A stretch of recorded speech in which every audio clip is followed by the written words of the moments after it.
7 years ago, Chris Schwarz posted a video about Mike Wenzloff using a heavy vise and a piece of paper wrapped around a saw plate to even out the set. The set being how each tooth is alternately pushed out to make the kerf of the saw wider than the saw plate itself to make it easier to go through the wood and keep it from binding. And he used a heavy vise, which it's a neat trick, and I've used it myself.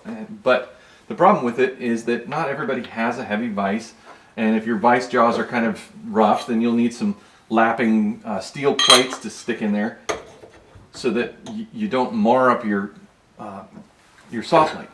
So when you're filing your own saws, not everybody's going to have a really predictable and accurate way of setting the saw teeth after you've filed it. Hammer set is a good way to do it. This kind, it relies on your pressure, and that can change from hit to hit, and you can get a little variances in the set of the teeth. A spring-loaded one like this is more predictable. It's going to be the same pressure each time. But most of us aren't going to have this. We're going to have the plier kind, which is cheap and easy to come by. But then you have the same problem where your hand pressure each time you're squishing the saw plate, it might be different. So you're going to have variances in your saw teeth all the way down. What we're trying to shoot for, like he did with the heavy vise, was to squish them, make them predictable, make them a set thickness and consistent.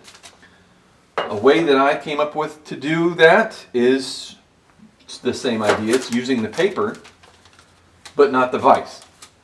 Alright, so what I came up with to use the same process of using the paper to achieve a consistent set is to lay the paper onto the saw plate with the paper coming up just shy of the tooth line, and then using your diamond stone, lay it with most of the diamond plate pushing down onto the saw plate itself but protected by the paper. Then you can go back and forth and you're going to achieve the correct set that you're looking for.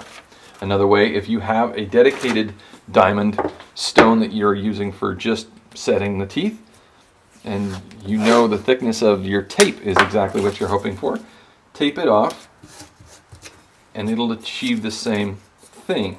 It'll give you a consistent set, and that is going to make for a really smooth cutting saw. There it is.